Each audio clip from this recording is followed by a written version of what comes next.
I think it's the job of a leader to train people, to bestow knowledge upon people. It should be second nature to almost anything you do as a leader. The greatest thing you can do is have people leave in many ways and go on to bigger and better things. I love the people that, came with me to different spots, and then all of a sudden they're creative director over at an agency or another big brand. Those are actually moments to celebrate because you did something right.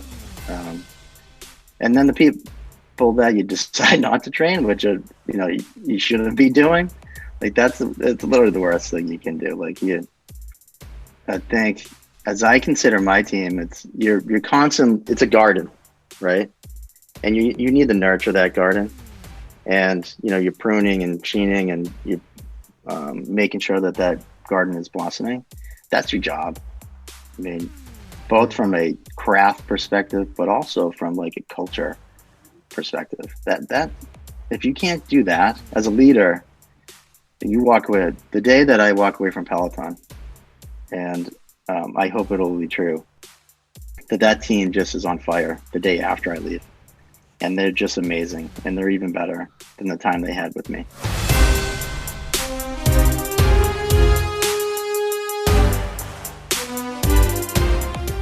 Culture trumps currency.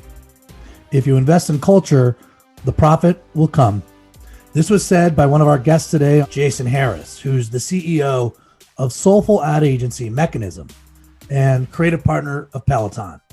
Bryant Brennan is the SVP of Global Creative at Peloton, where he oversees a team of 100 that are responsible for both the consumer and the member experience. I must admit, I am a new member of the Peloton community and absolutely loving my bike and the community that comes with it. Bryant shared a little bit of the behind-the-scenes life at Peloton, including some of the investments that are being made in hardware and in software, how they foster that community. And we even spoke about the way Peloton hires Emmy award-winning producers to nail that class experience for its members. With both Jason and Bryant, we talk about the cultures that exist at Peloton and Mekanism, as well as the culture that they've fostered together over the 4 years of working together. Finally, we hit on the new Beyonce partnership, and I did get to sneak in a few business haikus for Jason and Bryant to respond to. Enjoy.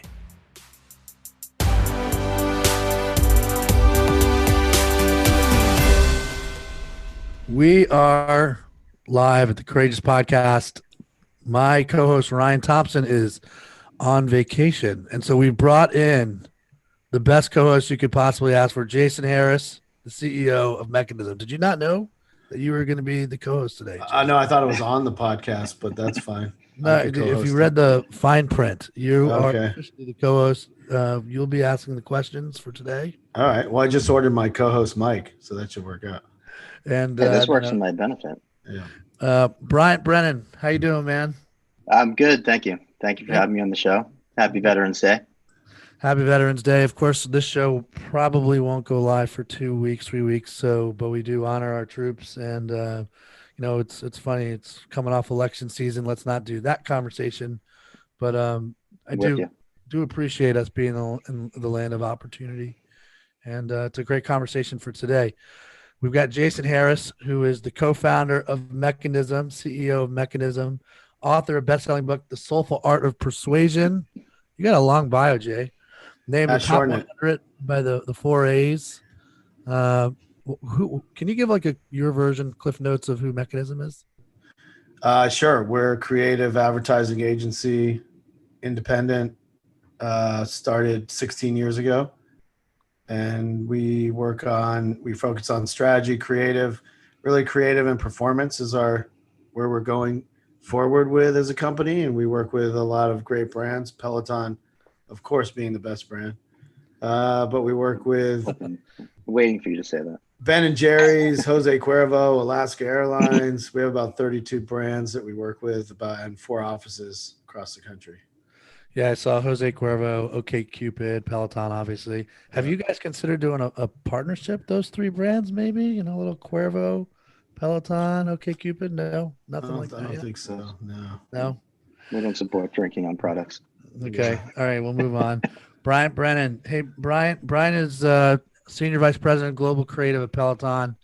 You're overseeing quite a team right now, and I believe it's like advertising and brand and internet presence and packaging design. Am I getting this right? You are getting it right. Yeah, we oversee all of creative for Peloton, and it cuts across a ton of different disciplines. You mentioned a few. So packaging to advertising, we do all this work with Jason and his team, to our brand image team, to retail and studio design, and really cuts across both consumer and member experiences. So we have this really consistent horizontal group within Peloton. How many people on the team? So we're a little over 100 right now with all of our freelancers. We started 3 years ago with about 8 of us. Wow. And we've scaled pretty rapidly over that time. And I've been lucky to have just really talented people we've been able to add. You know, I think this show, there's a lot about belief, and like, I am a complete believer in the product that you guys are putting out. And I got to tell you, I finally got my Peloton 2 weeks ago, and I can't stop riding this thing. And like, even just the experience, because I'm just like, when you're competitive, like I can't help but like play with the leaderboard, I'll high five somebody. It's just awesome, man. And I mean, I guess my first question is, like, in your mind, because you're creative, but you're also a business guy, like what business would you put Peloton in? I mean, are you in the fitness business? Are you a tech business? Are you a self-help community business? How would you define it? Yeah, I mean, honestly, there's a couple of succinct ways of describing that. And then I think it gets really interesting when you kind of scratch the surface, so to speak. So at heart, I would describe us as an innovation company. And we're at this interesting crossroads of fitness and technology and media. And we're at this really early stages, maybe not really early because we're already pretty big, but we're building this global fitness and wellness platform. It started obviously in the States, but now it's in multiple countries and getting bigger by the year. But when you scratch it, then you're like, what does that really mean? And where does it get interesting for your viewers and how we've grown so quickly? It kind of boils down to a few things. Like, when you think about content and media, like, we are state of the art in that realm. Like, we have producers, as you think about that amazing class instruction that you've loved over the past 2 weeks with those instructors who are absolutely killer, what's behind that? And how we capture that image, how we shape the class experience. Like, we have producers that have been awarded with Emmys. So that's like just a true like investment from the company that started really small and now has grown into like, this huge studio in our New York headquarters. But then beyond that, it's also our hardware and software. We have constantly innovating on the hardware side. And those software features that you love from the high fives, or like loving the track that you get in the middle of the class, that's all fueled by our members, and the product and product design teams are constantly iterating on launching all those things. So really long-winded way of saying that we're really multifaceted, and there's a lot of like almost businesses within the business of Peloton that are really high quality and innovative and very courageous.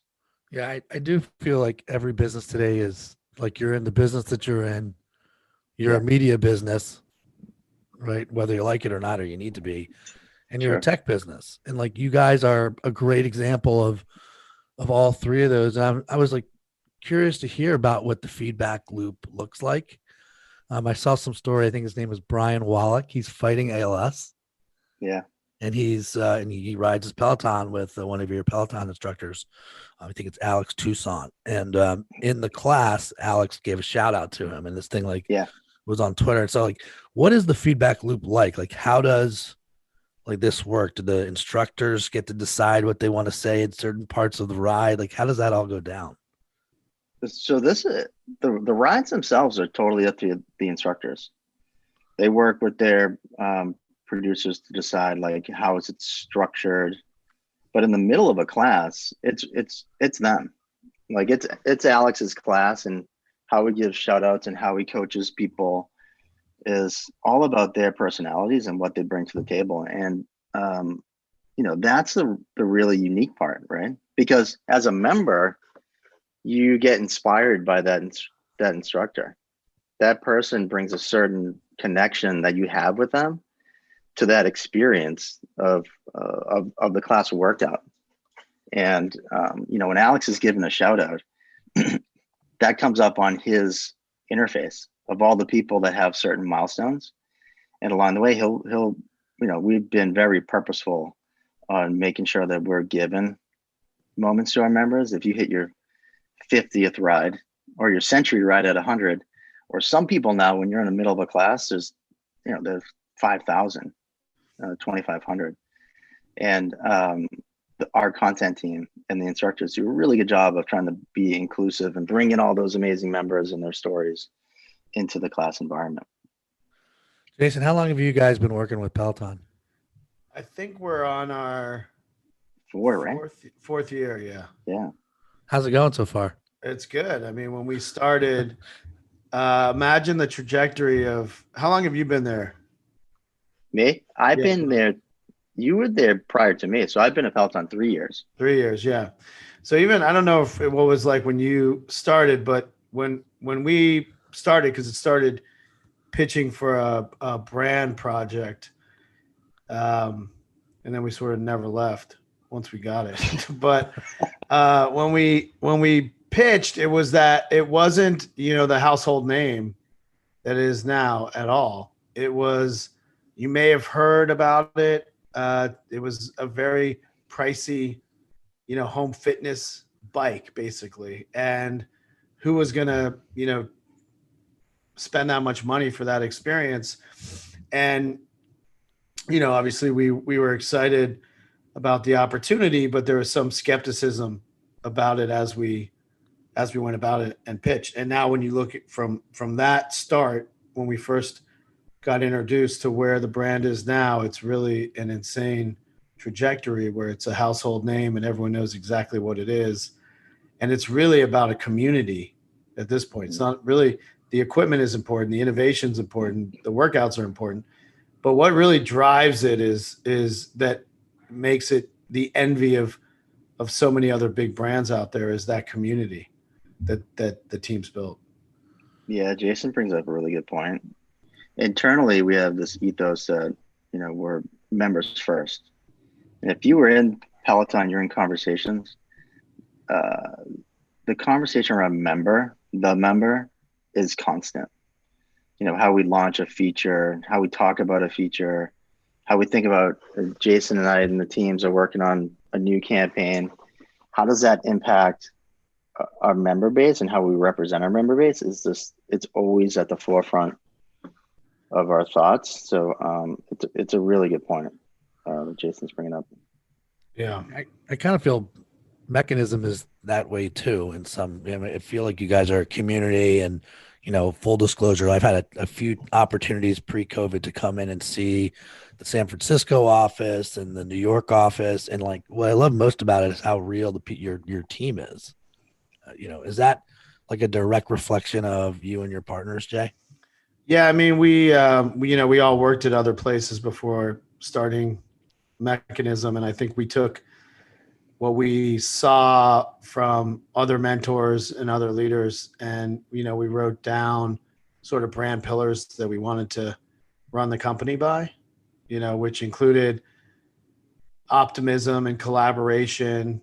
And, the name of the company itself wasn't named, after a bunch of guys with their last names. It's this idea of this collective or this community that everyone's a part of. We don't really, credits are important maybe to some regards, but it's much more of a writer's room and whoever adds to the idea, it's the collective group's idea. And I think even when we're working with the Peloton team, where we have a really special relationship, it's much more of this openness, collaborative aspect. And I think that's what makes us a little bit unique and different in an industry that is typically ego driven with a lot of politics. And, it's a industry of sort of knife fights. I mean, where do you think agency life is going? Because it seems to be like a hard time out there. And you're right. There's other agencies that it's political and it's ego. But like even on your site, I loved how it said, you guys are sort of sitting at this intersection of soul and science. And you do feel the soul in the place. Yeah. So where's agency life going? I mean, I think there's always an ebb and flow in the industry between agencies leading brands and then a lot of in-housing happening with companies, and then in-housing moving back to agencies. So there's always sort of this ebb and flow between the brand and the agency, sort of controlling that creative and that narrative for the brand. And the Peloton example is sort of maybe a future-looking one where it's both. It's not sort of one or the other. It's both have a role to play and work together for the greater good of the brand versus, it's an in-house agency pitching against the other agency, and the CMO will determine who has the best idea, which is a lot of setups that I've seen. But to answer the question, I think there's always been an ebb and flow between this idea of agencies doing more of the work and then brands pulling it in-house. That's always sort of happened. I've seen it sort of as a trend, every 5 years or so. The pendulum swings one way or the other. Bryant, do you run your team like an in-house agency? Yeah, I mean, I wouldn't say an agency, no. I mean, everyone that's on our creative team, that's a leader in the team, they're responsible for their area of business as a creative lead. Structurally, it's similar, right? So you'd see a lot of the similarities between how Jason's team and Mech is organized. But how we think about it is that, there's a lot of ownership at Peloton if you're a creative leader. And I think that's what makes it begin to work between Mech. I always say Mech I always go to the shorthand. I like it. You can do that. That's cool. Pel and Mech. Yeah. Internally, it's just Mech. It's not a mechanism between our two teams. So, there's no, there's a lot of confidence in what Mekanism brings to the table, and how we collaborate together is really seamless and intuitive. And there's not a lot of friction between our teams and who owns what. With Peloton, if you're a creative director at Peloton on the campaign side, you're both client and creative leader. So when we're working, or if I'm working directly with the team on a particular campaign, in that capacity, I'm a client. And understanding that role as a creative is important. And how you can actually make that, you could add value as a creative director to that scenario, I think sets us apart from what Jason was saying. Like, brands have done this thing where it's now we're all in-house and now we're all external. And I think our hybrid model here is something different and new. And I like where we've been heading with it, because Mech feels very integrated into the organization. Mech knows our KPIs. Mech knows the structure of our teams, and vice versa. So there's no contention with how these things work with one another. It's actually the opposite. I think we're getting stronger almost every day. Definitely. And it takes time. We've been in there 4 years. It isn't an overnight thing to build that collaboration and that trust. It does take like years of working together and understanding each other in order to build that. And, the question that you had about when Brian brought up KPIs, the whole industry is moving towards this idea of creative and performance. Mm-hmm. Performance can mean a lot of things. but especially during COVID, Peloton was always there because it is a D2C only brand where in essence, the advertising is the same thing as sales. There isn't building. You have to build the brand and sell the product at the same time. You don't have different channels to do that or a long funnel to do that. You're doing that all at once. And so more and more I've seen brands, we're building a whole performance team in-house, and we're really our whole thing moving forward. It's creative and performance. It's putting KPIs into every brief. It's measuring the success based on what the client's goals are and what the sales goals are. There's no longer that long tail of like just building the brand and brand awareness and equity in the brand. It is all brand and performance now for any brand, not just DTC brands. And I think COVID sped that up quite a bit because every marketer and every CMO had to prove every dollar was working because everyone was so tight and worried and nervous. And so, that's kind of one big change in agency life is trying to blend the big creative, audacious ideas with everything has to be measured along the way. I mean, do you worry at all about, you're the soul guy, right? Yeah. Like, do you worry at all about this is going to become like, we're going to lose a little soul in the work, or we're going to, like Amazon, it took 20 years now. Not every company can be them, right? But of going in the wrong direction before, of course, now they're Amazon. And I do wonder, like, and you said performance can be a lot of different things, but like, how do we make sure we don't lose the storyline part of soul and authenticity just to jam down a few short-term wins? What do you think about that? Yeah, I think that's why I think you have to have that. I think if it's purely like a performance-based shop, you're going to miss that, emotional creative element. And if it's just a creative shop without caring about the sales, I think you're going to miss that piece. So I think it has to be a blend. I will say I'm worried about it in that performance. You don't want it to overtake creativity, but you also have to be open-minded that that's where we are. And you have to make sure everything's measurable and you can optimize and iterate and do lots of different versions for lots of different audiences. That's just kind of where we are. But I think good creative ideas that break through will always be an endangered species, and you'll always need them. And I don't think they're ever going to go away. I really don't. I think on that front, yeah. I've said this to our teams: is performance can be a little bit of a race to the bottom because you're just changing a headline or you're just changing a background or a color of a CTA in order to get people to interact with your creative.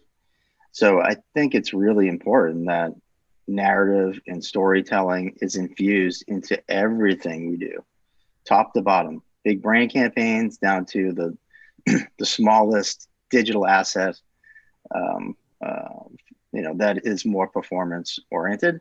But what I'd say on that front too, it really comes down to embedding creative leadership throughout all of your teams.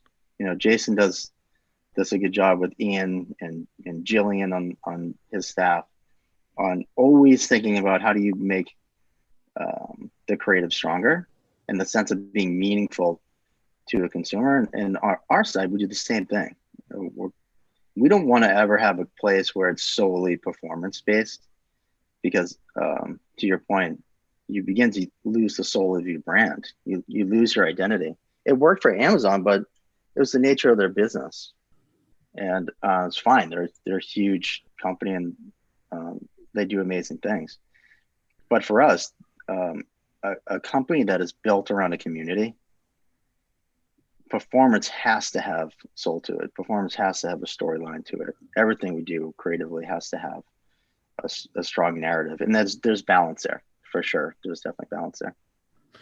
You feel like you said you guys, it's clear that there's trust between the two of you and between the two teams. Do you see yourselves as like at least on this team, as one culture, or do you see yourselves as like, well, we're separate cultures, but we have a deep understanding of what this team can do together?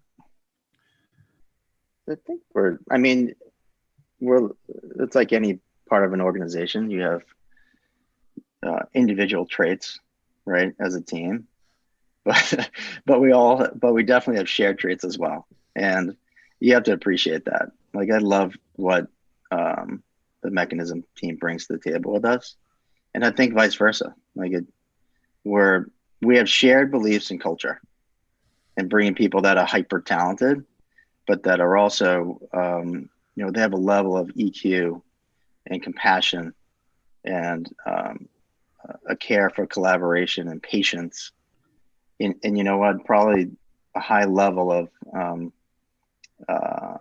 ability to deal with ambiguity, because any company that's grown so quickly, and listen, as we're growing, Jason, the Mechanism team have been scaling too. And when you're scaling and you're bringing new people on all the time, and Ryan, you probably know this too, it's like there's so much ambiguity in that. Yeah. And people have to just be comfortable with it.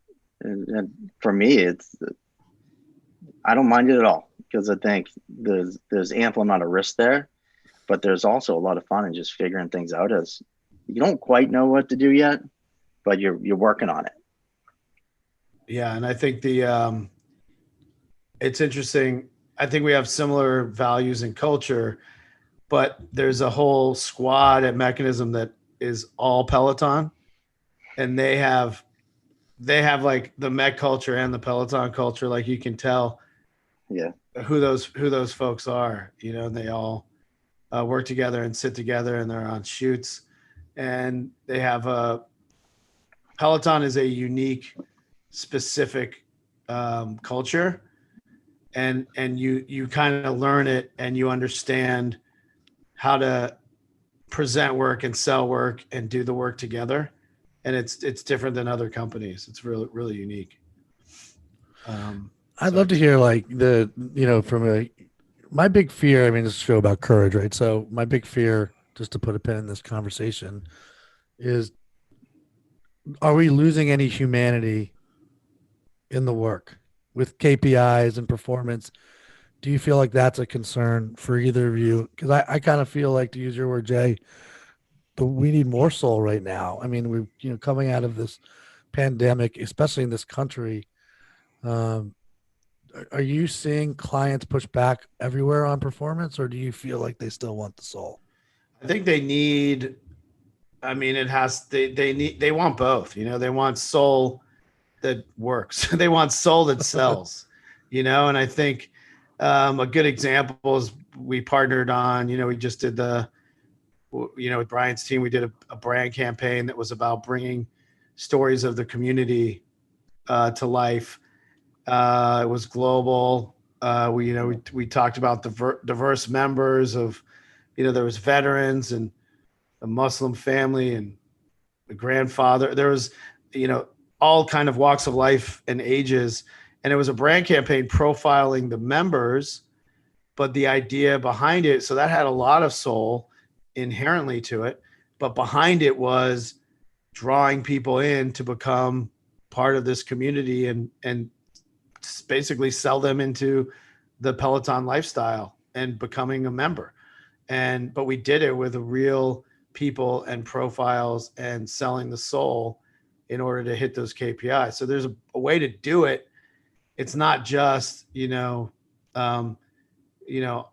clickbait with a bike and an offer. You have to have soul in there also. And just as you think about halo of like a brand campaign versus a product marketing campaign, that campaign's performing amazing. Like, because what is it doing? It's showcasing to consumers what they get with Peloton, right? The connections that they get, they make it real and authentic to their lives. And I think that there's always a place, like, it brings soul into it, but that soul also, I think, fuels performance in many ways. Well, I think there's a clear difference between being a member, having a membership, and being part of a community, because Yeah, It's true. I can even think about with some of the clients we're doing work with. It's like, if a membership is just a discount, that's a super transactional. What are you really a member of? That's true. But even in the 2 weeks 100%. that I've been on the bike, I'm like, I want to follow these instructors and these people. Like I do, I feel like I'm part of a community, and it's genuine. Yeah. It's not like a BS thing. Yeah. And they've done a great job of leveraging Facebook to really push that community off the product too. Like that community is so alive and well on Facebook, and I think it's I don't know, it's a good blueprint for other brands to follow, I think. Yeah. John Foley always said that in making the product as a startup and trying to solve a problem, his biggest surprise was the community. And when I said we have this ethos of being members first, that community fuels everything. Like it is part of that drive and desire that people have around the products and being part of something. I mean, that's why people love boutique fitness, right? You go to a class and you're there for the workout, but what are you getting out of it? You're getting a community. You're getting the people that you go there together. And Ryan, 2 weeks in, you're already doing it, right? You're already feeling like a passion for a portion of the Peloton community. And within our broader sense of the community, we have all these sub communities, right? And groups that come together to ride together. And we have this feature called tags, which I don't know if you've seen it yet, but that's a group. It's a grouping, right? If you want to ride with a certain group of people, like we have one because it's pandemic, creators working from home, and we always know when someone's riding, and that's just pretty special. It's bringing more people together in a time in which that's just obviously more and more challenging. Tell me about this Beyonce artist series I just got an email about.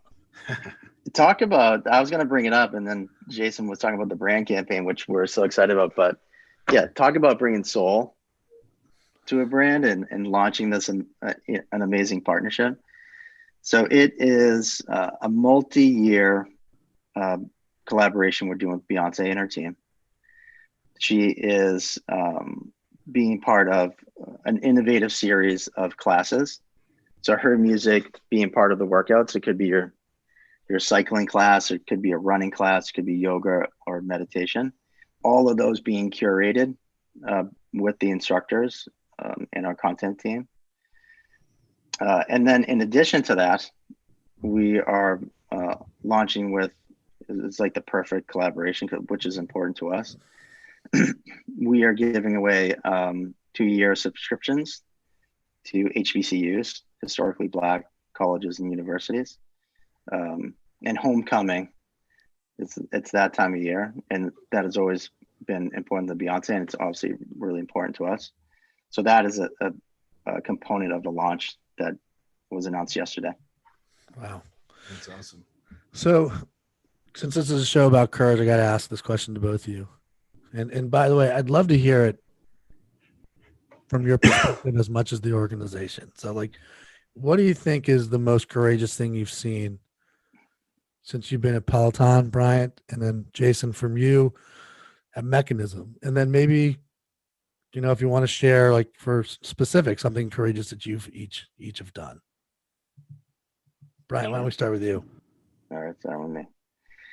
When I think about this year, the one thing that is going to stand out probably forever, both personally and professionally, will be that time period in June with all the civil unrest that initially erupted with the death of George Floyd, and how we are as a brand, and how John Foley as our CEO, we were one of the first companies to publicly come out with a statement and a plan of action from our perspective, and how we would begin to address systemic racism within our own company, but then broadly, how do we speak about it to the world? And that is definition of courageous, I think, from what John did, but also what we did internally. Like when that was happening, the call to action from our internal teams, from my team, from across the organization, was really inspiring. And, that those are all acts of courage. And I think that's what's fostered at Peloton a lot, is it's this combination of direction from a top level, but then the groundswell of people that are just hyper talented and willing to collaborate and push one another to do things. And during that time, like, it was, our teams really jumped into action, and we started to make a plan. And now that's permeating everything that we do at Peloton from a leadership perspective, but also how do we think about our marketing? How do we think about people and places? And how do we think Jason's team and our team, how do we think about our production partners? And that is a big shift. You don't always know until you don't know, or until you do know. And I do think that was one of the things this year that, for me, stands out as just a courageous moment for the brand. Brian, so if you actually look at your trajectory, I mean, you're at Peloton now, but you've done time at Ladders and Barnes & Noble, Savant. Believe you're home of the Bears, Bridgewater State. Right? Haven't said that too much. But what about personally for you in your career? Where's there a moment where you're yeah, and maybe you're living it now, but I'd just love to hear from you. Yeah, you know what? I've been brand side for a big portion of my career. And when you're brand side, you're embedded into the company, right? Understanding the business and what's performing versus not, how's revenue, what products are we launching, and all those things. And one thing that I've always loved is launching products. When you have the opportunity as a creative person to be part of that initial journey of thinking about a product and launching it, and then seeing it in the world, there's literally nothing better from my perspective. And yes, like Peloton, I get to do that all day long. But on all those various stops, each one of them that had a moment of courage, I think, that I will always come back to, is when I'm building these teams. And you kind of don't know what's in front of you, but you do know that you need to bring in people that are talented and that are willing to figure it out. And that's always been a little bit of my way of thinking, is, give me the charge, and then I'm going to go and be able to figure that thing out. And at each one of those, whether it's Barnes & Noble or some of the startups, which I actually love working at the startups, is essentially what Peloton was when I started here. And now we're much bigger. All of those moments are filled with anxiety and risk. And I love those moments because they do force you to be more courageous. It forces you to be more risk oriented. And that's when you get the real benefits, and you find the skill sets that you have. Jason, you got 14 years now at Mex. You got a lot to choose from, maybe, but is there is there a particular moment where you're like, this was definitely a moment of courage? Yeah, I think in 2014, we started working with the Obama and Biden administration on It's on Us, which was a campaign to fight sexual assault on college campuses. And that was our first sort of social activism campaign. We put a lot of resources into it. It was all pro bono. That campaign's still going strong today. It led to the development of the Creative Alliance, which I co-founded, which has 100 companies in there that are doing pro bono work, because there's only so much pro bono work you can do without going out of business. But I think that was, to me, a moment of courage, because I had to talk to my partners about getting involved with something that was going to use our advertising powers for good, and that was going to help our culture, but not, and help the country, but not necessarily help the business, so to speak. And that led to us creating the logo for Biden, the identity for Biden for his campaign, which we were really proud of. And I'd say that just that first step of like, okay, we're going to go into social activism as a creative agency was an act of courage But obviously I'm really glad we did it. And What about personal? Personally, I'd say, writing that the Soulful Art of Persuasion that took me 3 years to write, and putting a book out there. You've done that before. That takes a lot of courage, not just the act of doing the book, but putting yourself out there and stories about your life and your values and what you believe in, and then putting that out into the public sphere and feeling all those like imposter syndrome thoughts and like doubts, and are people going to make fun of this? Is it going to bomb? I think that takes the act of like putting yourself out there, and you're writing it and your name's on it, and you kind of hold your breath when you do it. I think that's an act of courage. I think just doing that act, it was challenging, but you also are, you have all these thoughts that go through your head that are maybe not always healthy, but create anxiety and nerves, but push through it and still do it, I love the book, and I'm not saying that just because we're buddies. I mean, when I read that book, I can like hear you like speak. It feels like it's from you, and who you really are. My favorite part of the book, this isn't ruining it for anybody, is never be closing. I just think that's true. It's just genuine, and it's the right way to go about it, and people will connect the dots. Oh, thanks, man. I appreciate that. But I think anytime you do something and you're putting yourself out there, you got to step off a ledge, and it's scary, Yeah.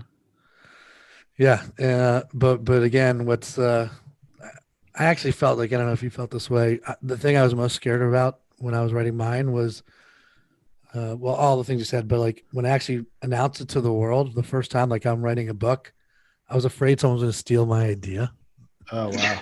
And actually, the minute I shared it on Facebook, it got better because people are like, oh, you need to talk to this person. You have to talk to that person. Mm-hmm. I think the content got a lot better once I got over my own personal fears on writing. Yeah.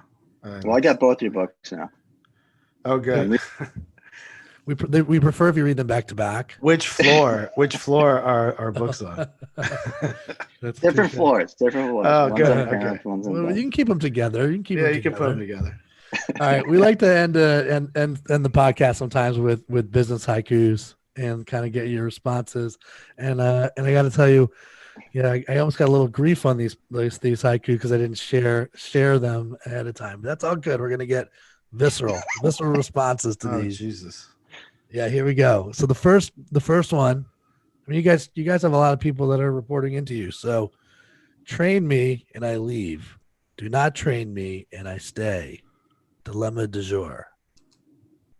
I'll read it one more time, then we'll see who wants to go first. Train me and I leave. Do not train me and I stay. Dilemma du jour. What's the dilemma du jour? Do you say that after each haiku you do? No, that's the last line. That's the last line of haiku. So I think it's the delivery there that I like most.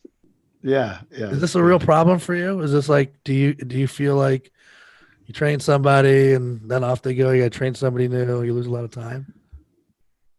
No, I think it's the job of a leader to train people, to bestow knowledge upon people. It should be second nature to them with anything you do as a leader.